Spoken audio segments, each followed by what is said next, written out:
어제부터 추석 연휴가 시작되었습니다. 고향이 멀리 계신 분들은 남들보다 조금 더 일찍 출발하셨을 것이고, 가까우신 분들은 아무래도 조금 여유 있게 움직이시게 되겠죠. 이 연휴 동안 휴식도 좀 취하시고 또 못 봤던 얼굴들도 보면서 그렇게 반갑게 지내셨으면 좋겠습니다. 저희도 예배를 마치고 고향집에 다녀올 텐데요. 오고 가는 길 안전할 수 있도록 우리 서로가 함께 기도하시기를 부탁드립니다.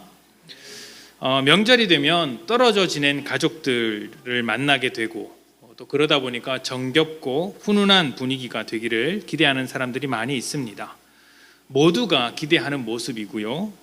즐거운 명절이 되기를 바라는 마음이 있을 것입니다. 그런데 아쉽게도 항상 그런 명절이 되는 것만은 아닙니다. 누군가에게는 이 명절이 큰 짐이고 또 어떤 사람에게는 명절날 가족들이 모인다는 것이 불화의 시작이 되기도 합니다. 여러 가지 가정사로 인해서 가족끼리 갈등이 생기는 경우도 많고, 갈등이 심한 경우에는 가족끼리 연을 끊고 살아가는 일들도 많습니다. 명절이 끝나고 나면 이혼하는 가정의 숫자가 급속도로 아주 급증한다는 통계도 있을 정도니까요. 참 안타까운 일이죠. 정을 나눠야 하는 명절이 오히려 갈라서게 만드는 것이 참 안타깝다고 말할 수 있겠습니다. 그리스도인의 경우에는 이 명절날 제사 문제로 얼굴을 붉히는 경우들이 많이 있습니다. 오직 하나님께 예배하며 헛된 우상에게 제사하지 않는 것, 예배하지 않는 것이 우리의 믿음인데, 이런 믿음이 유교적 풍습을 지닌 명절 문화와 심하게 충돌하는 것이죠. 이런 문제가 생기면 명절 분위기를 위해서 한번 굽히고 제사에 참여해야겠다는 생각이 들기도 하지만, 한편으로는 그것이 한 번으로 끝나는 것이 아니기 때문에 내 믿음을 지켜내기 위해서 또 하나님 앞에 떳떳하게 살기 위해서 단호하게 거절해야겠다는 생각이 들기도 합니다. 그래서 이런 부분에 있어서 가족들과 갈등이 일어나는 경우도 있더라는 것이죠. 미리 말씀을 드리자면 이 명절날 우리가 하는 제사는 여러 가지 의미가 있는 것 같습니다. 누군가에게는 먼저 떠나보낸 가족을 추억하는 방법으로서 제사를 합니다. 또 누군가는 오랫동안 지켜온 문화적인 관습으로서 제사를 하는 가정도 있습니다. 또 어떤 사람에게는 말 그대로 우상을 숭배하는 것으로서 제사를 합니다. 우리의 입장에서는 제사라는 것은 그저 허공에다가 절하는 것과 다르지 않습니다. 우리의 입장, 믿는 자의 입장으로서는 우상이라는 것은 존재하지 않죠. 오직 하나님 한 분만이 존재하십니다. 그래서 제사상에서 절을 한다고 해서 그것이 무슨 우상을 섬기는 것이다라고 보지는 않습니다. 우리의 입장에서는 그렇다는 거예요. 믿는 자의 입장에서는 우상을 섬긴다라는 것은 하나님의 자리에 하나님을 대신해서 다른 것을 올려둘 때 그것을 우상이라고 말하겠죠. 여전히 하나님을 믿고 신뢰하고 따르면서 제사상에다 절을 하는 것은 그것이 하나님을 버리는 것이다라고 쉽게 말할 수는 없다라고 설명을 드리고 싶은 것입니다. 다만 그렇게 하더라도 우리는 그 모든 행동들이 하나님 앞에 영광이 되도록 해야 한다는 것이죠. 이런 문제에 대해서 우리는 고린도전서를 통해 약간의 힌트를 접할 수가 있습니다. 고린도전서 8장 8절입니다. 고린도전서 8장 8절부터 13절까지의 말씀 제가 봉독합니다. 음식은 우리를 하나님 앞에 내세우지 못하나니 우리가 먹지 않는다고 해서 더 못 사는 것도 아니고 먹는다고 해서 더 잘 사는 것도 아니니라. 그런즉 너희의 자유가 믿음이 약한 자들에게 걸려 넘어지게 하는 것이 되지 않도록 조심하라. 지식 있는 내가 우상의 집에 앉아 먹는 것을 누구든지 보면 그 믿음이 약한 자들의 양심이 담력을 얻어 우상의 제물을 먹게 되지 않겠느냐? 그러면 내 지식으로 그 믿음이 약한 자가 멸망하나니 그는 그리스도께서 위하여 죽으신 형제라. 이같이 너희가 형제에게 죄를 지어 그 약한 양심을 상하게 하는 것이 곧 그리스도에게 죄를 짓는 것이니라. 그러므로 만일 음식이 내 형제를 실족하게 한다면 나는 영원히 고기를 먹지 아니하여 내 형제를 실족하지 않게 하리라. 아멘. 자, 우상에게 바쳐진 음식을 먹는 문제에 대해서 바울은 음식은 그저 음식일 뿐이다 라고 대답하고 있습니다. 이 당시에 고기라는 것은 우상에게 바쳐진 제물이었고, 그 음식을 먹는다는 것은 우상에게 제사하는 것을 인정하고 동참한다라는 의미를 포함하고 있었습니다. 그런데 바울은 그것은 그냥 음식일 뿐이다 라고 하는 것이죠. 그래서 그것을 먹거나 먹지 않는 것으로서 하나님 앞에 더욱 거룩하게 되고 말고의 문제는 아니다. 그냥 배고프면 먹고 또 배부르면 먹지 않아도 된다. 음식일 뿐이다 라고 하는 것이죠. 그런데 다만 그 음식을 먹는 일이 믿음이 약한 자를 흔들리게 한다면, 그들을 실족하게 한다면, 저 사람이 음식을 먹구나, 그러면 나도 그 음식을 먹어야지, 그것으로 끝나지 않고 그 음식을 먹음으로 말미암아 우상의 제사에 참여하고 하나님을 버리는 일까지 나아가게 된다면 그것은 잘못된 것이 아니냐. 그러니까 그 믿음이 약한 형제들을 위해서 고기를 먹지 말라, 음식을 먹지 않아야 하지 않겠느냐라고 이야기를 하고 있습니다. 어떻게 합니까? 나는 고기를 먹을 수 있는 자유가 얼마든지 있지만, 이 자유를 적극적으로 사용할 수 있지만, 믿음이 약한 자를 위해서 이 자유를 가능한 한 제한하겠다라고 하는 것이죠. 그래서 영원토록 고기를 먹지 아니하는 정도까지 내가 이 자유를 양보하겠다라고 말하는 것입니다. 이것이 하나님의 영광을 위해서 내 자유를 사용하는 모습이라고 할 수 있겠죠. 제사의 문제에서도 이러한 이제 원리로서 동일하게 적용하자면, 우리의 입장에서는 우상이란 존재하지 않으니까 허공에다 절을 하는 것과 마찬가지니까 사실 믿는 자가 절을 하는 것은 아무것도 아닙니다. 그런데 그것은 우리들끼리 있을 때 하는 이야기죠. 우리들끼리 있을 때나 하는 이야기입니다. 조상 신을 모셔서 제사하는 사람들, 진짜 신으로 생각하고 제사하는 사람들 앞에서는 조금 다르게 적용되어야 합니다. 그래서 할 수 있다면 최대한 절을 하지 않는 것, 제사에 참여하지 않는 것이 좋은 것입니다. 훌륭한 것이죠. 할 수 있다면 제사에서 빠지셔야 합니다. 그런데 빠지기 어렵다면 양해를 구하고 절을 하는 대신 조용히 그 자리에 서서 기도를 하셔야 합니다. 가족들을 위해서 기도를 하는 것이죠. 요즘은 다행히 이런 것에 대해서 서로 양해를 해주는 분위기이기 때문에 기도하는 일이 어렵지 않을 것입니다. 다만 그렇게 하기 위해서는 평소에 예수 믿는 자답게 살아내셔야 합니다. 평소에는 전혀 믿음의 삶을 살고 있지 않다가 제사할 때만 되면 갑자기 예수를 들이밀고 이렇게 내가 제사에 참여하지 않겠다고 한다면 무엇이라고 생각하겠습니까? 힘든 일은 안 하려고 예수 핑계를 대는구나 라고 말할 수 있는 것이죠. 그런 이야기를 듣지 않기 위해서라도 명절날 힘든 일을 다 하셔야 합니다. 남들 쉴 때도 더 하셔야 합니다. 조금 더 일하셔야 하죠. 그렇게 섬기고 나서 제사에는 참여하지 않는 것입니다. 그러면 힘든 일을 안 하려고 예수 핑계를 대는 것이 아니구나 생각을 하게 되겠죠. 오늘은 이런 제사와 같은 문제, 또 불편하고 어려운 가족을 만났을 때, 우리 믿음과 충돌하는 사람들을 만났을 때 우리는 어떻게 할 것인지에 대해서 이야기를 해보려고 합니다. 좁게는 명절날 믿지 않는 가족을 만났을 때 우리의 태도와 자세를 말하는 것이고요, 조금 더 넓게는 세상 가운데서 믿지 않는 자와 충돌했을 때 적용할 수 있는 이야기라고도 할 수 있겠습니다. 자, 믿음으로 사는 사람과 믿지 않는 사람들은 서로 다른 신분과 다른 원리를 가지고 살아가게 됩니다. 이것이 이제 멀리 있을 때는 크게 문제가 되지 않습니다. 너는 너대로 살고 나는 나대로 살고 간섭하지 않고 신경 쓰지 않으면 되는 것이겠죠. 그런데 이것이 가까운 관계가 되면 문제가 됩니다. 다른 방식으로 사는데 같은 땅에서 살다 보니까, 다른 방식으로 사는데 같은 공간에서 살다 보니까 마찰이 일어나게 되고 갈등이 일어나게 되는 것이죠. 가장 자주 충돌 일어나는 장소가 어디겠습니까? 가정이죠. 우리의 가정. 가정은 때려야 뗄 수 없는 공동체라서 이 살아가는 방식이 다르면 아주 큰 갈등에 다다릅니다. 부부가 그렇고요, 부모 자식이 그렇습니다. 부부가 모두 믿어도 갈등이 일어나는 경우가 많습니다. 어떤 분은 그래도 우리가 신앙 안에서 서로를 돌보고 교회 일을 좀 열심히 해야 하지 않겠냐라는 믿음으로 살아가는 분이 계시고, 또 어떤 분은 교회는 일주일에 한 번만 가면 되고 그냥 각자 할 일을 열심히 하면서 사는 것이 옳다라고 말하면서 그런 믿음의 색깔을 가지고 계신 분이 계시겠죠. 그러면 이 두 분은 이 믿음의 문제를 가지고도 다투게 됩니다. 그런데 하물며 한쪽이 믿지 않는 사람이라고 생각을 해보십시오. 내 배우자가, 내 상대방이 믿지 않는다.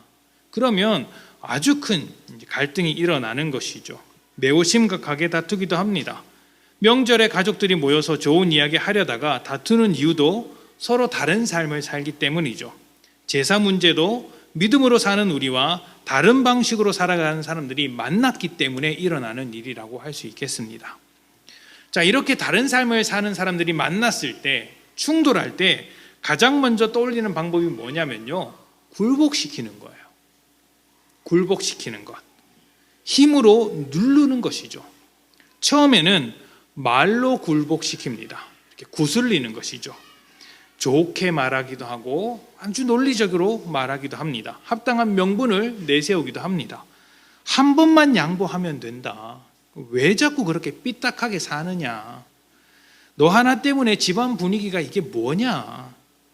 다른 사람들 다 가만히 있는데 왜 너만 유독 그러느냐? 야, 믿는 사람들도 다 제사할 때 저라고 다 그렇게 하더라. 너는 왜 유독 믿는 티를 내느냐? 이렇게 말로 하죠. 말로 구슬립니다.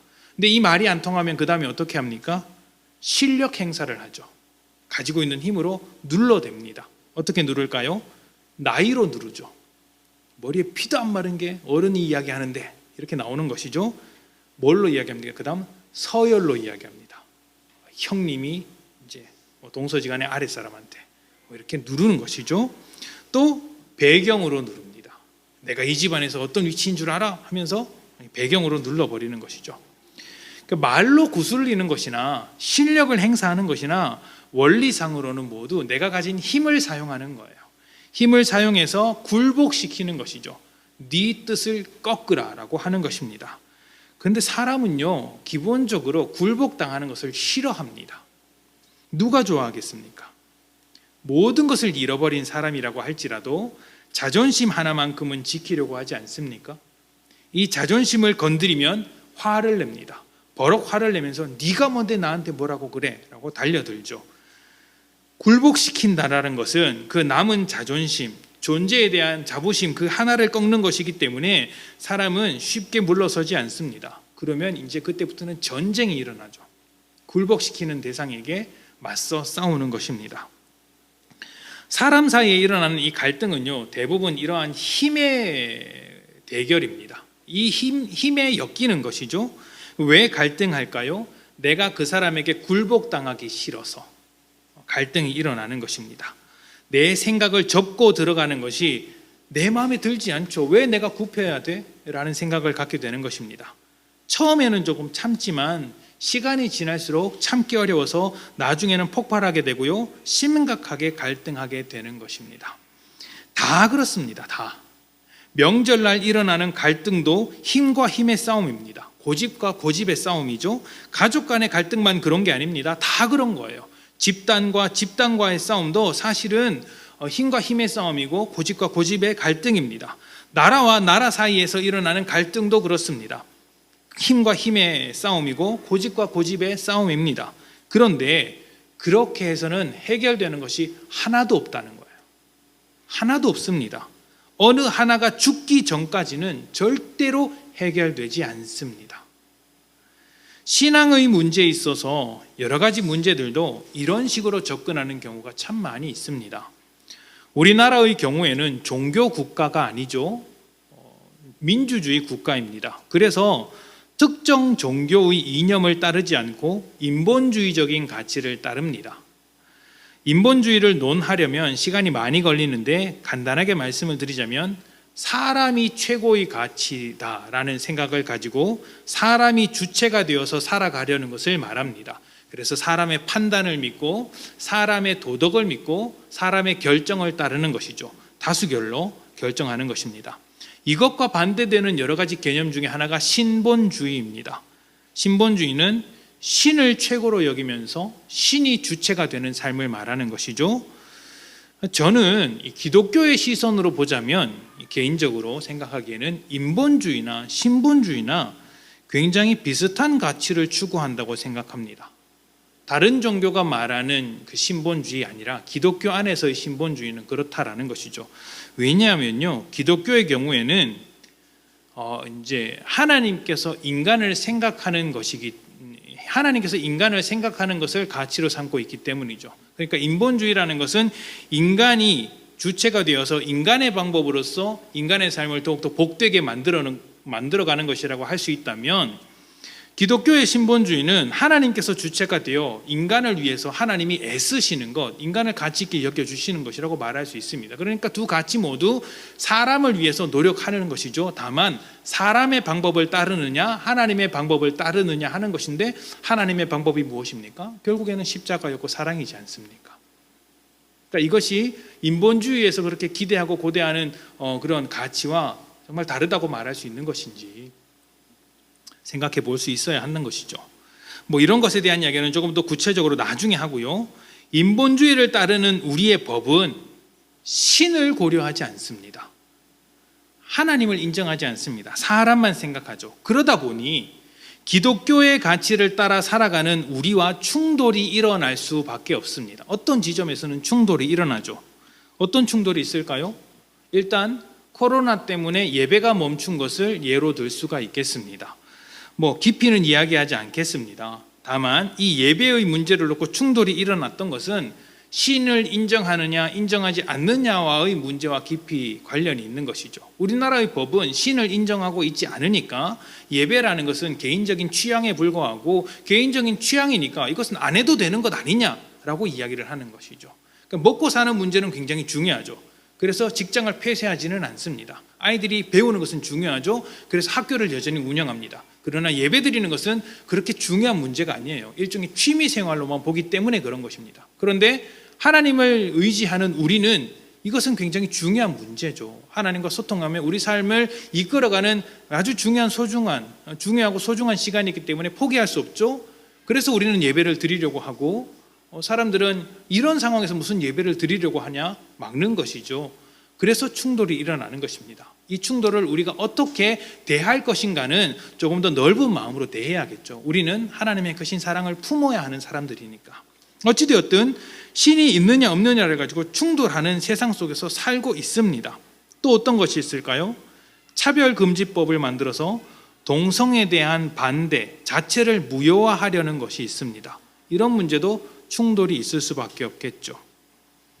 저는 이 차별금지법이나 동성애에 대한 문제를 아주 쉽게 간단하게 이해해서는 곤란하다고 생각합니다. 그리고 이것을 특정한 어떤 특정한 일들이 더 나쁘다, 더 잘못되었다는 식으로 생각해서도 안 된다라고 생각합니다.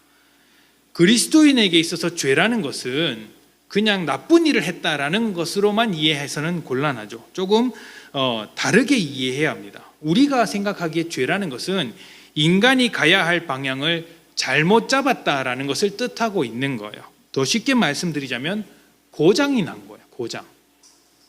세상이 왜 이 모양 이 꼴이죠? 이 세상이 고장났기 때문입니다. 그래서 가기는 가는데 삐걱삐걱 하면서 가고, 가야 할 방향으로 가지 못하고 이상하게 가기 시작한 거예요. 가정이 왜 이렇게 갈등이 많죠? 왜 이렇게 많이 다투죠? 가정으로서 해야 할 그 기능들이 고장이 났기 때문이에요. 나라가 왜 이렇죠? 나라가 해야 할 그 역할과 기능들이 고장이 났기 때문이에요. 이상하게 흘러가고 있죠. 남자와 여자도 고장이 났습니다. 그래서 이러한 문제들이 발생하게 된 것이죠. 이 모든 고장난 상태를 우리는 죄라고 부릅니다. 하나님께서 이 고장난 상황을 가만히 두시지 않고 고치시는 것이죠. 그리고 고치시는 것을 넘어서 새롭게 만드시고자 하셨습니다. 그런 관점에서 봐야 우리는 세상을 조금 더 잘 이해할 수 있습니다. 자, 이렇게 고장난 세상에서 하나님의 뜻을 따라 살다 보니 충돌이 일어납니다. 근데 충돌이 일어날 때 믿음을 지킨다는 이유로 세상과 똑같이 굴복시키는 방법을 사용한다면, 힘과 힘의 싸움으로써 누구의 힘이 더 크냐라고 다툼을 벌인다면 그것이야말로 믿음을 지키는 것이 아닙니다. 세상과 똑같은 방법으로 다투는 것이기 때문이에요. 그러니까 하나님의 나라를 지켜내기 위해서, 하나님 나라의 백성으로 살기 위해서 세상이 사용하는 방법을 가져와야 할까요? 아니면 하나님 나라의 가치를 지켜내기 위해서 하나님 나라의 방법을 사용해야 할까요? 이 문제인 거예요. 예수님은 힘과 힘으로 싸우는 것, 그것은 하나님의 뜻대로 살아가는 것도 아니고 하나님의 일을 하는 방식도 아니라고 말씀하셨습니다. 마태복음 26장 말씀을 봅시다. 마태복음 26장 51절에서 52절입니다. 예수와 함께 있던 자 중 하나가 손을 펴 칼을 빼어 대제사장의 종을 쳐 그 귀를 떨어뜨리니 이에 예수께서 이르시되 내 칼을 도로 칼집에 꽂으라. 칼을 가지는 자는 다 칼로 망하느니라. 아멘. 예수님께서 잡히시던 날 제자들은 칼을 빼서 싸우려고 했습니다. 힘으로 힘에게 맞선 것이죠. 그러자 예수님은 그 칼로 자기 일을 추구하는 자, 힘으로 자기 일을 추구하는 자는 똑같이 힘으로 망하게 된다는 말을 하셨습니다. 힘으로 해결하는 일은 결국 실패할 수밖에 없어요. 왜 그런지 아십니까? 언젠가 힘은 빠지게 되어 있기 때문입니다.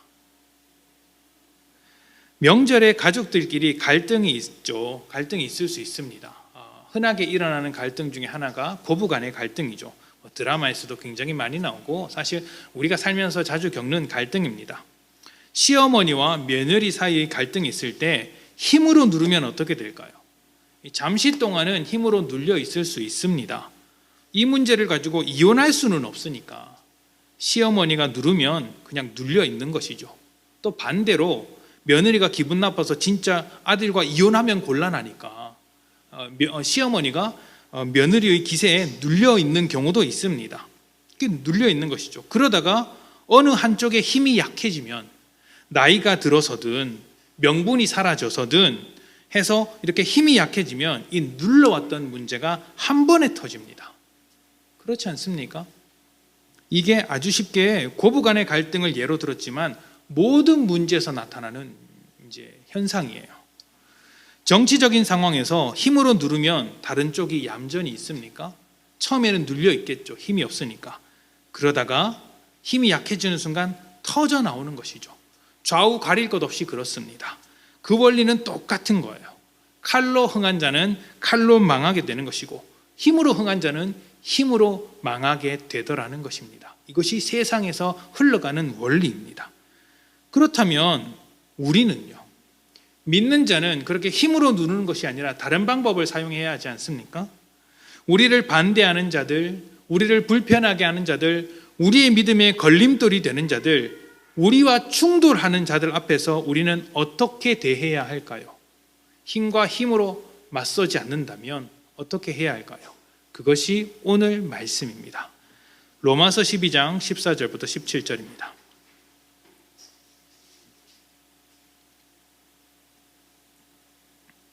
너희를 박해하는 자를 축복하라.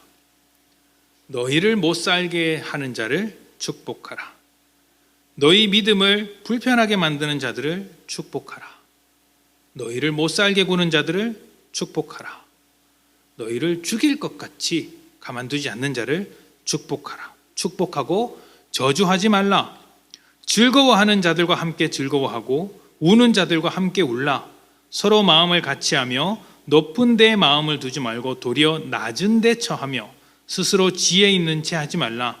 아무에게도 악을 악으로 갚지 말고 모든 사람 앞에서 선한 일을 도모하라. 아멘. 잘 아시는 것처럼 로마서 12장 이후로부터는 하나님께 예배하는 삶, 하나님께서 받으시는 인생, 하나님께서 요구하시는 삶의 예배에 대한 여러 가지 가르침들이 있습니다. 여기서 우리가 읽었던 14절부터는 원수와 같이 믿음 안에서 충돌하는 자들과 함께 살아갈 때 어떠한 자세로 살아가는지에 대해서 가르침을 주고 있는데요. 첫 마디가 뭐예요? 축복하라입니다. 축복하라. 참 기가 막히지 않습니까? 나를 못 살게 굴고 박해하는 사람을 축복하라고 합니다. 잘해주는 사람에게 축복하라는 게 아닙니다. 못 살게 구는 사람에게 축복하라고 해주는 거예요. 나를 못 살게 구는 사람에게는 그 당한 만큼 갚아주는 게 속 시원한 거예요. 그렇지 않습니까? 나를 괴롭게 한 만큼 너도 한번 당해봐라고 해줘야 내가 속이 시원하죠. 명절날 고생하고 집에 와서 잠자면 이제 옆에서 쿨쿨 잠을 잘 자고 있는 남편이 그렇게 꼴보기 싫답니다. 그래서 어떻게 합니까? 자고 있는데다 냅다 코를 이렇게 팍 때린다는 거예요. 맞았는지도 모르고 쿨쿨 자겠죠? 그 잘 자고 있는 모습도 꼴보기 싫다는 거죠. 어젯밤 제가 코가 좀 얼얼했는데 제 이야기를 하는 것은 아닙니다. 그렇게 한 대 딱 때리고 나면 기분이 좀 풀리죠. 그게 이제 저주하는 겁니다. 근데 성경은 그렇게 갚지 말고 모든 사람 앞에서 선한 일을 도모하라고 하는 거예요. 자, 로마서 12장 19절부터 21절 말씀을 봅시다. 계속해서 로마서 12장 19절부터 21절. 내 사랑하는 자들아 너희가 친히 원수를 갚지 말고 하나님의 진노하심에 맡기라. 기록되었으되 원수 갚는 것이 내게 있으니 내가 갚으리라고 주께서 말씀하시니라. 내 원수가 줄이거든 먹이고 목마르거든 마시게 하라. 그리함으로 내가 숯불을 그 머리에 쌓아 놓으리라. 악에게 지지 말고 선으로 악을 이기라. 아멘. 악한 일을 갚는 것, 억울한 일을 갚아주는 것, 내게 해코지한 사람들에게 복수하고 싶은 그것은 하나님의 진노에 맡기라고 하고 있습니다. 왜 그런지 아십니까? 우리가 했다가는 죄를 짓거든요. 우리가 갚으면 죄를 짓거든요. 그러니까 하나님께서 너는 죄 짓지 말라. 그것은 내가 할게. 하나님께서 갚겠다는 것입니다. 내가 갚아야 할 것은 아니죠. 그러니 하나님은 우리가 죄 짓는 것을 막으시고 정의롭게 심판하시겠다고 하는 것입니다. 다만 우리에게는 무엇을 요구하십니까? 원수마저도 선으로 대해주라. 선하게 대해주라고 하십니다. 나에게 악하게 대하는 사람이 있을지라도 우리는 선을 행함으로써 그 악함을 이겨내는 것입니다. 그러면 우리의 선함이 악한 자들의 양심과 마음을 깨우치게 만듭니다. 그가 결국 하나님의 사랑을 알게 되는 자리까지 나아가는 것이죠. 성경에는 이렇게 선으로 악을 이겨내는 장면들이 많이 있습니다.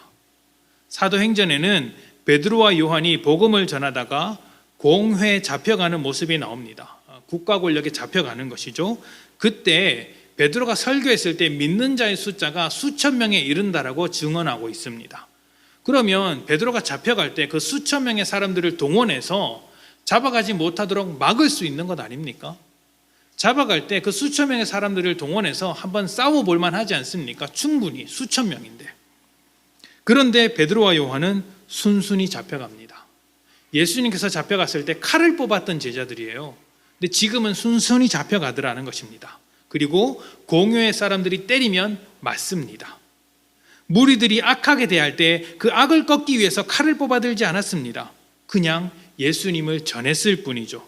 선으로 악을 이겨낸 장면이라고 말할 수 있습니다. 바울도 그렇습니다.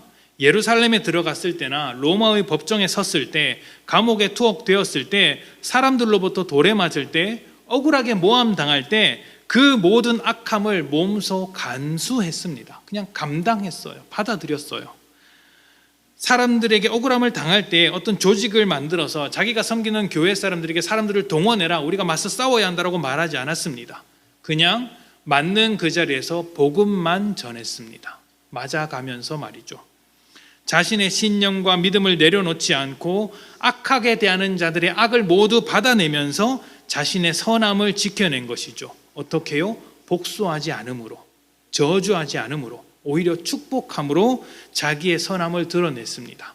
힘 대 힘의 싸움으로 끌고 가지 않은 것입니다. 이렇게 나에게 악하게 대하는 사람에게 선으로 대하는 것, 악한 일을 몸소 감수하면서 나의 선함을 자꾸 드러내는 것이 쉬운 일은 아닙니다. 이것은 굉장히 아픈 일이에요. 공격하는 자를 사랑으로 받아내는 일이 쉽겠습니까?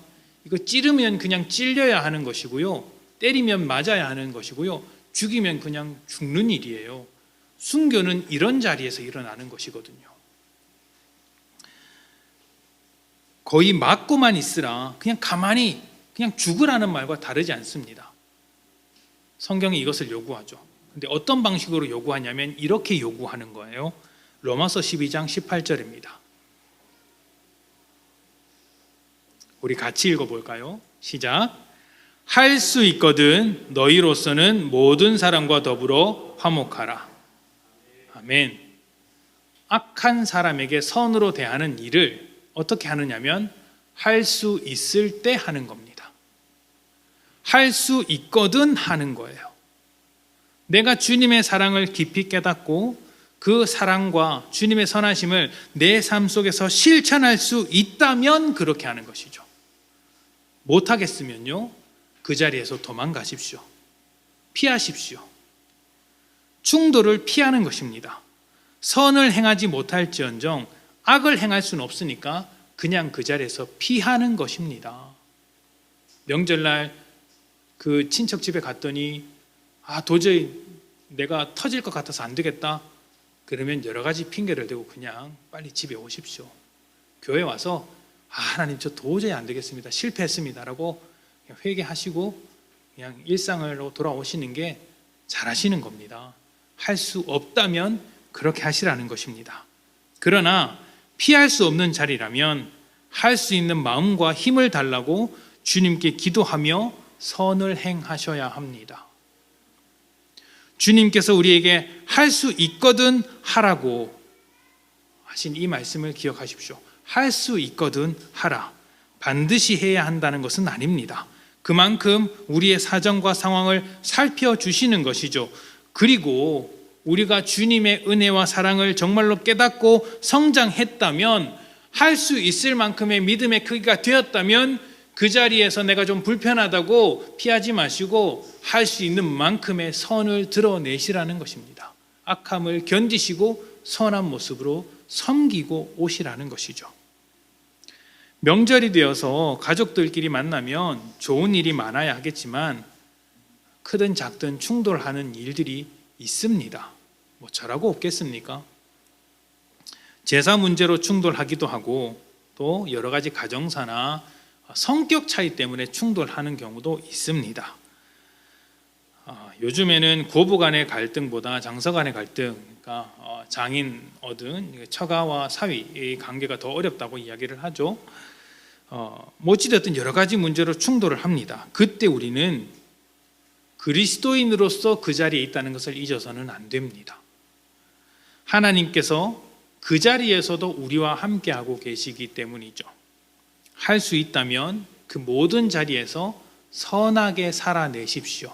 그리고 그 선으로서 악하게 행동하는 그 모든 악을 이겨내시는 것입니다. 믿음으로 믿음 없음을 이겨내는 것이고 하나님의 뜻으로서 세상의 뜻을 이겨내는 것입니다. 십자가로 칼을 이겨내는 것이고 사랑으로 힘을 이겨내야 하는 것입니다. 그렇게 할 수 있다면 하나님의 선하심이 우리를 통해 모든 가족에게로 흘러갈 것이며 모든 이웃과 온 나라 가운데로 흘러가게 될 것입니다. 이번 명절이 주님께 받은 그 은혜와 사랑을 기억하면서 할 수만 있는 대로 선하게 살아낼 수 있는 그런 명절이 되기를 소망합니다. 그렇게 선하게 살다 와서 우리 서로 간에 모였을 때 나 정말 선하게 살다 왔다. 정말 억울한 일 많았는데 그래도 주님의 선하심 안에서 품어주고 왔다라고 서로 간증할 수 있는 복된 늘사랑교회 성도님들이 되시기를 축복합니다. 함께 기도합니다.